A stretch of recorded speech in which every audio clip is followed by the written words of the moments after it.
Well, there I am. Conker the king. King of all the land. Who'd have thought that? But how did I come to this, I hear you say? And who are those strange fellows that surround my throne? I hear you also say. Well, it's a long story. Come closer, and I'll tell you. It all started yesterday. And what a day that was. It's what I call a bad fur day.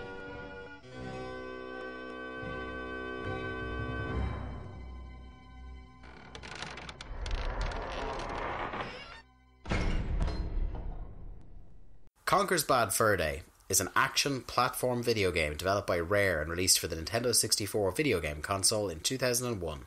As part of the Conker video game series, the game follows the story of Conker the Squirrel, a greedy, heavy-drinking red squirrel who attempts to return home to his girlfriend Berry. The gameplay is composed of various challenges that involve platforming, solving puzzles, fighting enemies, and gathering objects. The game also features a multiplayer mode where a maximum of 4 players can compete in 7 different game types. Conker's Bad Fur Day is an action platform game where the player controls Conker the Squirrel to a series of 3-dimensional levels. The game features an overworld where players can transition from one level to another, although many are initially blocked off until Conker earns a certain amount of cash. Each level is an enclosed area in which the player can freely explore to find tasks to do. The gameplay mostly relies on figuring out a way to help other characters by completing a linear sequence of challenges. The challenges may include defeating a boss, solving puzzles, gathering objects, and racing opponents, among others. To discuss the unusual gem that is Conker's Bad Fur Day, I have called in the reinforcements. You know it's a serious book club when we call this man in, the Roman Reigns of Link to the Cast, and co-host of the very entertaining Away Goals podcast, on which I am also a co-host. It's Jack Layzell. Jack, how are you? I'm alright, thanks, my friend. I am sitting here on transfer deadline day, and such a good friend that I am, I'm agreeing to take a few minutes out of my football brain to just talk to you about something that I have an awful lot of affection for, and that is Conker's Bad Fur Day. Yeah, it's a very busy day in our lives, and one that it feels weird that I'm doing this podcast while transfer deadline day is going on. I feel like I've got things a bit backwards, but we'll struggle on anyway. Conker's Bad Fur Day, like, when I think about N64 and Rare, that partnership, I think of a lot of games, and I think about how, broadly speaking, with the exception of maybe like GoldenEye and Perfect Dark are the two main outliers, I think family-friendly fun. Yeah. And when I think of Conker and my first interaction with Conker, which is as one of the characters, and I believe he might have been my preferred character for a while on the classic Diddy Kong Racing. Yes, I was going to bring up Diddy Kong Racing. Which is, I think, a very criminally underrated kart racer, as it lived out its existence in the shadow of Mario Kart on the N64. I thought it was excellent. I think it's comparable. Like, we've had a few N64 game nights, me and your regular co-host Mark Robinson, and the ones where it tends to be me and Mark and maybe one other person, we have bust out Diddy Kong Racing a few times. It's a great game. Myself and Mark have a policy now where we don't play competitive N64 games when he's around, because no one has any fun. Because either he wins, which is what usually happens, and he is ultra competitive in the process of doing so, or the one time I pinned him in No Mercy and he was very upset. So I think we've kind of agreed to down tools when it comes to competitive N64 play. I think it's fair. I've seen him and another friend of ours, Matthew Biggs, be on the verge of blows before over N64. It's just it gets so emotional. It really does. But so my first interaction with Conker, like I said, was during Diddy Kong Racing, and I thought, well, there's a cute little friendly squirrel. And when I heard that he was getting a solo game in 2001 called Conker's Bad Fur Day, or I think originally, because I used to be, I don't know about you, Jack, but I used to be a monthly reader of Nintendo Official Magazine. I was a casual reader. My peak of reading Nintendo magazine was my first girlfriend when I was 15-year-old. Her brother was dead into Nintendo stuff, and he used to always get Nintendo magazine. So this sort of thing, like, you know, if she'd be going for a shower or getting changed or anything, I'd just pick up Dave's copy of Nintendo and read my way through it. But of course, I was well into Conkers by that point. So when I first started hearing of this, I believe it was Conker 64. It was either that was what it was going to be called, or that was kind of just what it was being referred to as in the lingo of the magazine, and it was an entirely different game at the time.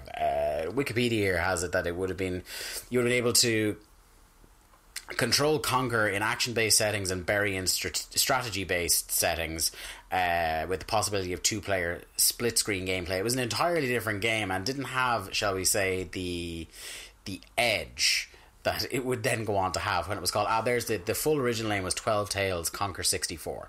I see, yeah. But then in 2000, it kind of was, shall we say, rebranded as an entirely different game. How do you best sit somebody down and gently explain to them what Conker's Bad Fur Day is, Jack? Conker's Bad Fur Day plays like what would happen if you had the cast of the In-Betweeners rewrite the script for Super Mario 64. That is fantastic.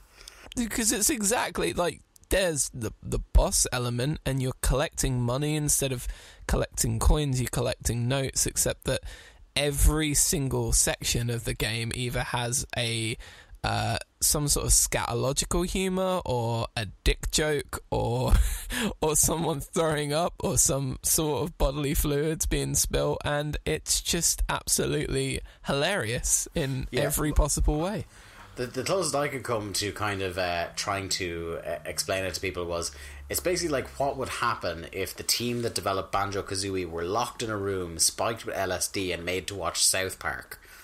And then as soon as they came down, develop a video game about your experience in that room, please. It's almost like they were making the original Conkers game and probably had him as the sort of cutesy character that he is. Yeah. And they sort of said to them, well, you know, this needs a bit of an edge. And whoever it was that was developing the game at the time took offence and went, oh, it's a fucking edge you want, is it? I'll give you an edge, mate, and then took it away. Yeah, it's like they went, we want a bit of an edge, and they thought, challenge accepted. Yeah. And then a bunch of dudes got in a room, got super high, brought in some pizzas and their friend Craig. I feel like a guy named Craig was helping to develop this game, and this is what happened. This is what resulted. I can't really believe that I got away with owning this game when it came out, because I would have been 12 when it came out. Wow. And I was kind of like, I've always been lucky enough that my family kind of have always been he's not going to be someone who is influenced by violent video games or adult themes or anything like that. He's a good head on his shoulders. So I was allowed by like GTA 3 when I was 13, or Vice City when I was 14. I was able to buy games like that. Like the age restriction on them was never really paid attention to when it came to the games I was getting. Originally in Tesco's and places like that in this country, you could walk in and just buy a game, and no one ever used to check the ratings on video games, because I think there was very much the attitude that video games are for kids. Therefore, if this video came even with a big 18 symbol on the front, like I remember GTA 3 when I bought that, I just walked into a Tesco's and bought it, and no one really cared at the time. Yeah, this one not only had like the ESRB rating of mature on the side of it, but it also had like a big banner, if I recall correctly, on the bottom of the box that had like an advisory saying, "Do not give this game to anybody that's under the age of 17." And rightly so in some respects, because like even though I was granted the opportunity to play games that I maybe shouldn't have at my age, I don't know if I'd necessarily recommend that to the kids of today. No, but the funny thing is, if you play through the game, you realise that the target market for this game is probably boys from age 13 to 15. Yeah, I was going to say, it's proper like toilet humour, and it's either like young adolescent boys or college stoners. Yeah. Because like there are things like in this game, like I don't know what things you want to hit on here, Jack, but one of the things I really want to hit on is the singing poo monster. Now listen here, Dave, that is the Great Mighty Pooh, and you will address him as such. See, yeah, guys, there is a chapter of this game. Now, first of all, what a lot of people neglect to remember is that before you do meet up with the Great Mighty Pooh, you have a little bit of a scrap with some Scouse dung beetles. And they're the one that lead you to be flushed into the Great Mighty Pooh's cavernous poo cave. This is a very strange kind of sequence of events in the game, which you just kind of get used to in the end, because you're just going from one very odd scenario to the next. But yeah, not only is there a character or a boss that you have to defeat called the Great Mighty Pooh, but as Dave alluded to, he also sings. But he doesn't just sing, Dave, he sings in an operatic fashion, and whoever the voiceover guy was that did the Great Mighty Pooh, they absolutely smashed it, because it was amazing, like the real kind of big notes and all sorts. And to this day I still remember the lyrics to the Great Mighty Pooh song. It's also a game that, like, you know, speaking of kind of crass scatological humour and stuff like that, but it's also one of the first games that I like actually remember noticing its kind of homages and pastiches of other popular kind of IP. The Matrix, Clockwork Orange in particular, which is something I wouldn't hit on back, because I think it was, so I was about 12, so I'd say it would be a good year or 2 years before I saw Clockwork Orange after that. And kind of like then going back a couple of years later and playing Conkers again, and then only then kind of realising the homage that was in that. Like it was one of those kind of, it's become kind of passe of movies and TVs and games to be very meta and to reference other things a lot. Like I think Community is a TV show that I love very much, but kind of did meta to such an extent now where when kind of anybody does it now, it's been done. But at the time it was kind of a thing. It's like, oh, it's referencing the other thing. That's very clever, you know. In video games, though, that certainly was completely unheard of as a concept. Like, yeah. I think if someone young came into this game now, they probably would enjoy that, but then they would probably think, oh, I've seen this done elsewhere. But I mean, at the time it was revolutionary in so many ways. And you're right, the pop culture references. My particular favourite, Dave, was the shot for shot essentially remake of the start of Saving Private Ryan on the beach. And you had the shot of like a body in the water, and you just see like bullets going through it, and you just all of a sudden are just like completely taken out of your own headspace, thinking like, a second ago I was throwing toilet paper into the mouth of a giant poo, and now I'm storming Normandy Beach with my squirrel. It's like, oh, it's just fantastic. Saving Private Ryan is another one that like I wouldn't encounter it for like as a film for a couple of years. I don't think. Like I think it was maybe the year after that I got into what's it called? Historical films? Band of Brothers. Oh, Band of Brothers, yeah. And then after Band of Brothers came kind of my auntie recommended me, oh, if you like that, well, you'd probably like this a lot. And then again, kind of retroactively going, oh yeah, that's really, really clever. The Matrix was the one that I got at the time, because I pretty much saw The Matrix as soon as it was available on video and DVD. Yeah, but yeah, it's just it was so like, it's so silly and clever all at once, and that is kind of the story of this game. I think my favourite part about this game was, I mean, it starts off with Conker in a pub, completely drunk off his ass, doesn't really know where he is, how he's going to get home, tries to ring his missus, she's doing exercises, so she doesn't answer, and then it's just a case of him waking up in a field with a scarecrow, being a complete mess, and trying to piece together A, where his missus is, and B, what happened to him the night before.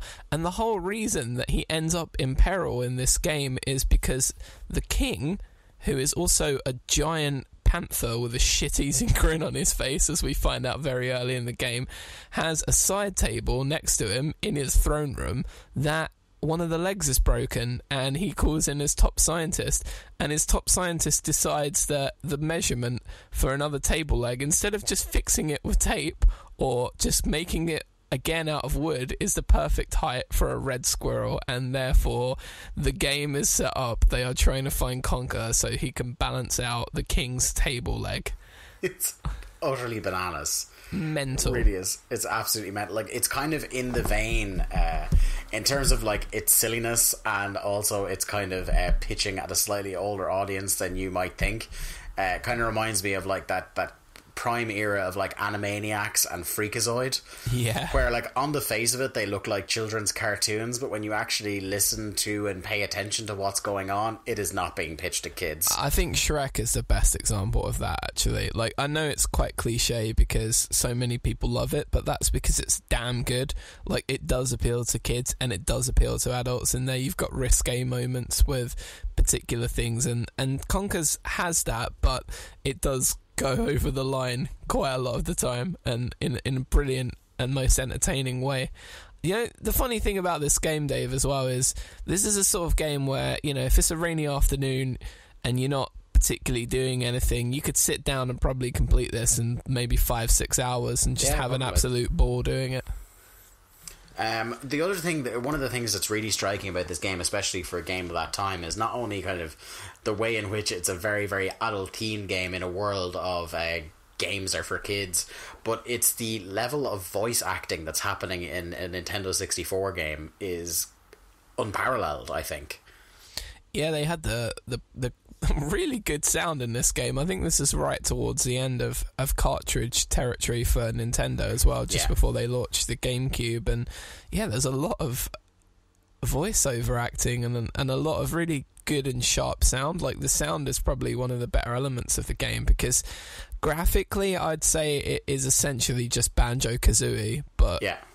Which, hey, that's not a slight by any stretch of the imagination. It's not, no. Obviously, a little bit more wacky on the level designs, like when you're riding a raptor around to bite the bum of a giant Ugga Bugger type of caveman with a very small dick. You know, don't really see that in Banjo-Kazooie or Tooie, do you? I've not noticed it anyway. But yeah, the Rare games are always known for really good sound design, but usually that's just limited to like music and like maybe a couple of lines of dialogue here or there. Like Banjo-Kazooie in particular is noted for being famous for just the kind of like the subtitles accompanied by just generic noises from the animals. But yeah, just adding in the voice acting adds another layer to this. I don't think those kind of parodies of famous films would have come off half as well if we were having to read the whole thing.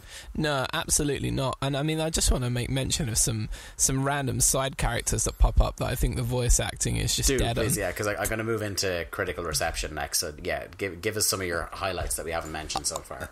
Obviously the Scouse Dung Beetles are fantastic, but Death. The first time you die in this game and you're introduced to Death, whose name is Craig, which is why I thought that someone named Craig was involved in the name of this game. And essentially he just berates you the entire time and saying, look, if you need more lives, all you need to do is collect these tails, which are essentially like mushrooms for Mario to give the one-ups. And he just goes on about how much he hates cats because they've got 9 lives, and every time one comes to him he thinks they're gonna die and they don't, and they shit and they piss everywhere. And yeah, it's amazing. Death is just it's not too far off. Like the death in this game is somewhere halfway between my favourite portrayal of death, which is Terry Pratchett's death. Yeah. And sort of halfway between that and the death from the Grim Adventures of Billy and Mandy.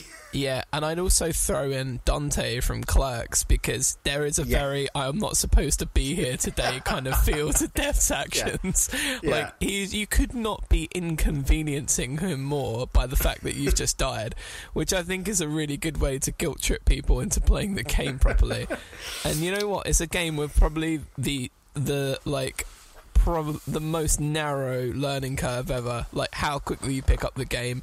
Like, there's a few buttons and then it's just go, and it kind of plays almost like a video game novel than it does an actual video game at times. Yeah, the controls for the game are even simpler than that of like Banjo or anything. like that was around the time DK64 as well was released, I think a year before this. Yeah. So it's pared down from even that in terms of how it controls. Like, it's more about kind of the zaniness that's going on rather than actual like deep game mechanics or anything like that. But have you got any more characters there that you want to mention before we start moving towards the end? I very much like the mobster weasels. Got to do, and now I'm gonna blow. Like, they are amazing. Oh yeah, and money in the game. Money is not only what you need to collect to unlock the next parts of it, but money will actively take the piss out of you. So, like, if you find money in the game, it'll go, "There I am, you greedy bastard," and shit like that, and just basically be very uncooperative while you're forcing it into your own Conker's Bad Fur Day pocket. Just little touches, like little characters, like there's like a paint can and a pitchfork that you meet that are just very terminally short of intelligence, and it's just like a little bit of thought went into the writing of every character. It's very rare. Obviously the South Park game, and that would come over a decade later, that you see a video game which has got a comedic theme that is actually written almost like the characters are developed like they have been written by a properly comedy writing team. And I'd love to know who wrote the script for this game, because I think it's absolutely genius. It feels like something maybe like Simon Pegg and Nick Frost would have done before they got famous and Spaced. Yeah, it'd feel like a really weird episode of Spaced. It does feel, which is like a really high bar for weirdness as is. Oh, absolutely, yeah. Like a cross between Spaced and Black Books and South Park all thrown into one. Yeah, absolutely. I don't know if you've seen this. I don't know if you have the Wikipedia open here, but do you want to swing a guess, if you don't know already, Jack, as to what the Metacritic score for this game is? Do you know what? It was such a breath of fresh air. I'm going to say like 87. 92. Oh my goodness me. Like, yeah. And you know why, because this is not a game that Nintendo have ever and will ever make again. Like, you'll never see a game like this on the Nintendo future console. It's super weird for like family friendly fun Nintendo to do something like this. And I think half of the people that rated this game positively were just probably taken aback by the just sheer outrage of it. Like, it must have taken a really perfect storm of people giving up on the project and not really being vested anymore, Nintendo realising that the console was not long for this world and was just sweeping games out and sweeping games under the carpet. And there's actually some pretty great games that got missed in there, like Pokemon Stadium 2, which is awesome and has really good mini games, and one of my favourite N64 games, Paper Mario. These games all got really short shrift towards the end of the N64, and they're all now quite valuable in the second-hand market. I think copies of Conker's Bad Fur Day you see changing hands for like 50-60 quid now in mint condition. To buy in The Rage, which is a shop on Fade Street in Dublin that I often mention on the show for retro game purchasing, to buy a copy of it in the box is over €150. Wow. Yeah, it's because it wasn't like Nintendo wasn't like Sega. I think Mark's mentioned this before, where Sega, when they released games, they published, or they actually made so many physical copies of every single game that still it's very inexpensive to go and find yourself and almost any Mega Drive game. But with Nintendo 64, there was much kind of, I wouldn't say hugely limited, but limited to the extent where now it's kind of getting hard to find certain games on N64. And the two that are kind of hardest to find in good nick are Conker and Smash Brothers, the original Smash Brothers. Yeah. And both of them just because like they were such weird games, like because Conker's was a risk, and the original Smash was certainly a risk as well, putting so much IP into one fighting game. And the other side of things is that like the people who still have those games in good nick don't want to part with them. No, I would never sell my copy of Conker's Bad Fur Day. And my copy of Conker's Bad Fur Day, as I mentioned last week on the show, is one of the games that I lost over the years and am gutted about. Like, if you look at these scores, it just explains why I'm so good. At 4 stars from All Game, 5 stars from Game Pro. Game Revolution at the time gave it a B+. GameSpot gave it a 9.3 out of 10. IGN 9.9 out of 10. N64 Magazine 89%. Game Planet 4.5 stars. It's that and Smash Brothers are the only 2 N64 games that I lost in all my moves over the years that I still haven't recouped, and it's because the 2 of them are so fucking expensive. Yeah. But I am delighted to know now that thanks to the Rare Replay collection, I can actually play Conker's Bad Fur Day on my Xbox One. Amazing. I think that's what I will be doing later tonight, I think. If I had a score for it, I probably would give it a 9 out of 10. And the only reason I'd knock a point off, because, I'd be prone to the hyperbole of IGN giving it 9.9, is because there is no challenge to it. There really isn't. It's very easy. And it does have replayability, but the only reason that you would want to replay it is just because some of the boss battles are so funny. It is weird, like the crescendos of boss battles normally build up to like these emotional moments in games, whereas the boss battles in this game are the comedic peaks of the game. Like the last boss battle where the game essentially glitches out and freezes, and then Conker breaks the 4th wall down and talks to the developers of the game to allow him into this Matrix-like weapons locker to select the exact right weapon that he would need to defeat the game's final boss, which I won't spoil for you. Like, just stuff like that. You don't see that anywhere, like at the time. Now, the kind of whole, I think Deadpool, when the game that came out maybe 7 or 8 years later, and there was some 4th wall breaking back then, but that wasn't really done in video games at the time. No. So yeah, like to me it's a 9 out of 10 because of all of the brilliant entertainment in it, and yeah, it's just the gameplay doesn't offer a lot of challenge, but you almost don't care.